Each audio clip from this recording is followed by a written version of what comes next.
Svalbard.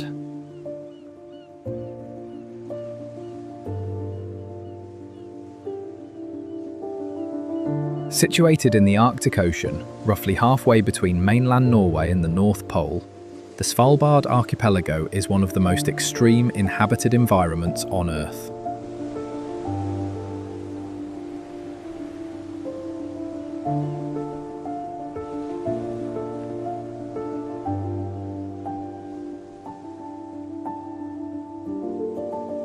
Its largest settlement, Longyearbyen, is the northernmost town of any significant size in the world.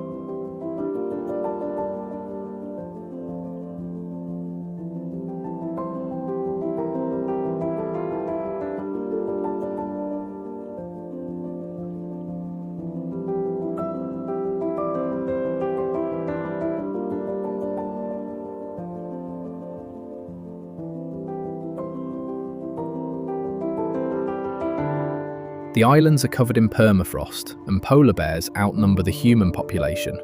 Residents are required by law to carry firearms when leaving the town boundary.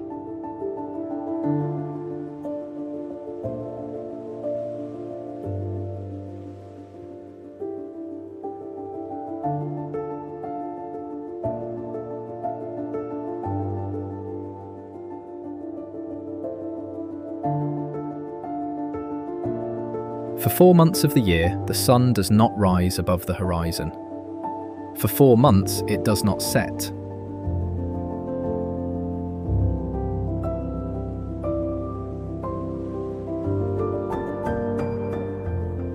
The Svalbard Global Seed Vault, carved into a mountain of permafrost near Longyearbyen, stores more than 1.3 million seed samples from virtually every country on Earth.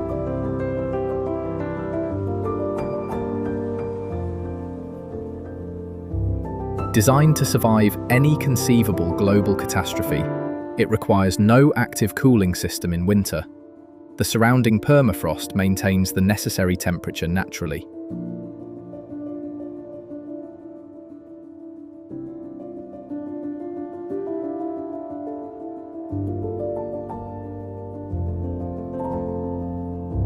Tromsø.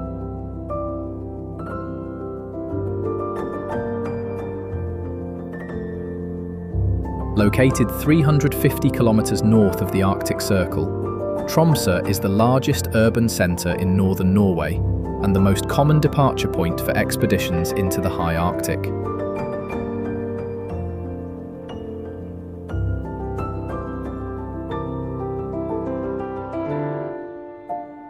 It was from Tromsø that Roald Amundsen launched his polar expeditions in the early 20th century.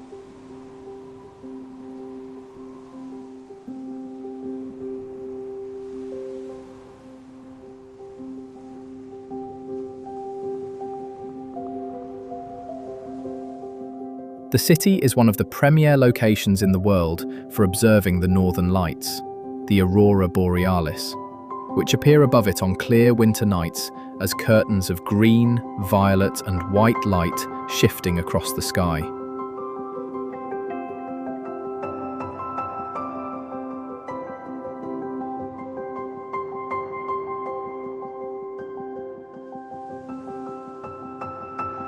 The phenomenon is caused by charged particles from the sun interacting with gases in the upper atmosphere, and the magnetic field of the Earth channels them toward the polar regions.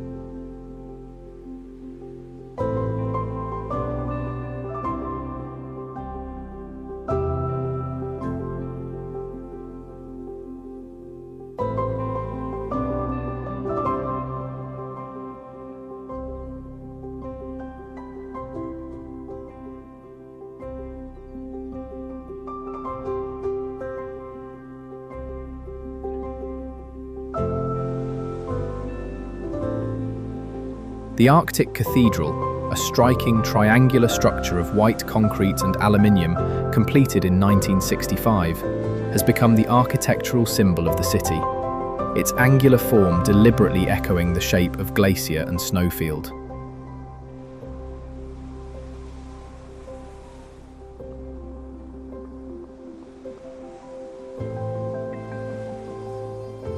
Sognefjord.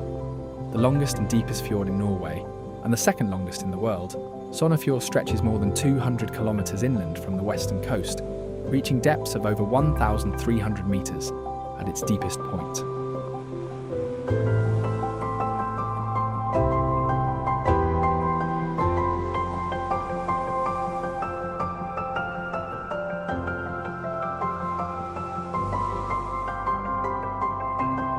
The walls of rock that rise from its surface climb to heights of nearly 1,500 metres, creating a corridor of water and stone that feels more like a passage between worlds than a geographical feature.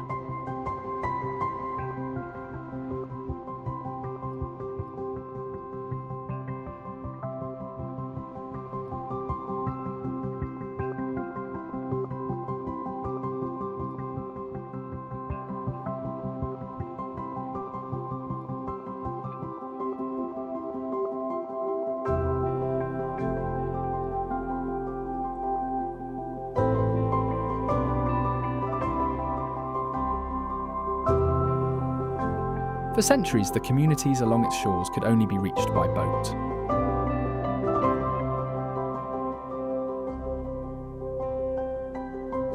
The fjord was both a highway and a barrier, shaping the isolation and self-sufficiency of every village built along its banks.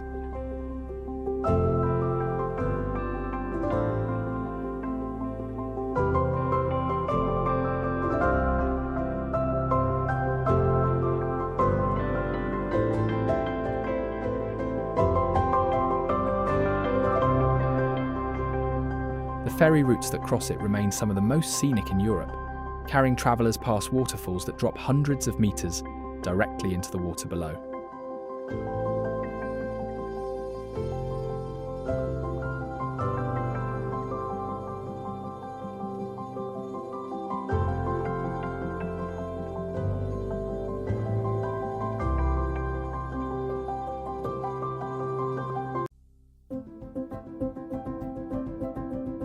Nærøyfjord, branching off from Sognefjord, this narrow arm of water is considered one of the most beautiful fjords on Earth and is recognised as a UNESCO World Heritage Site.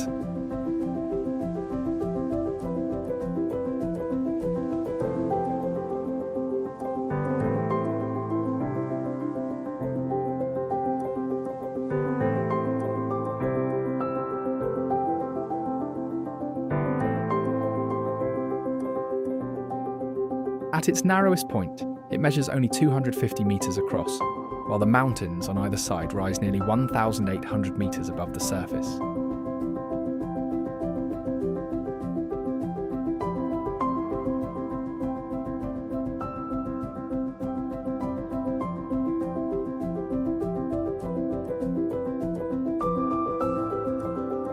The fjord was formed during the last ice age, when glaciers carved deeply into the bedrock before retreating and allowing seawater to flood the valleys they left behind.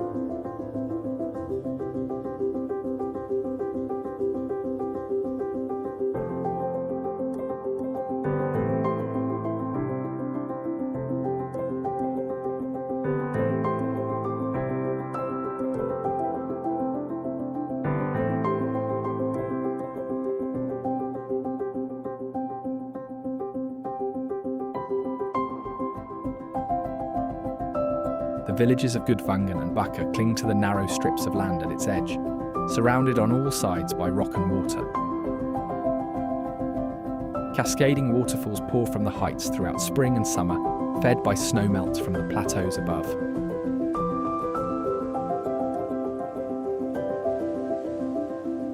Geirangerfjord.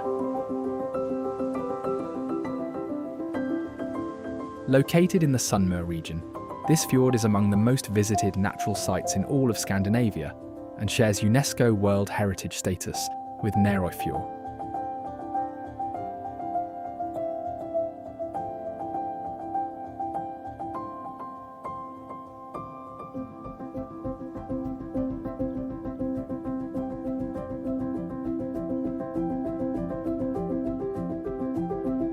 The Seven Sisters waterfall, one of Norway's most iconic natural features, drops from a cliff face, along its northern wall, in 7 separate streams that fall simultaneously into the water below.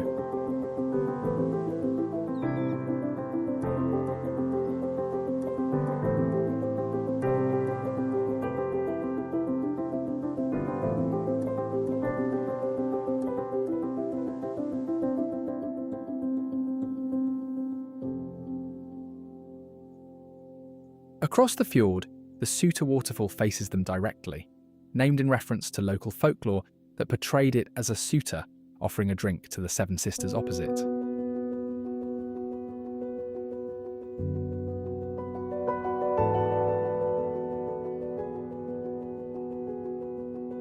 The cruise ships that navigate its waters appear almost absurdly small against the scale of the surrounding landscape.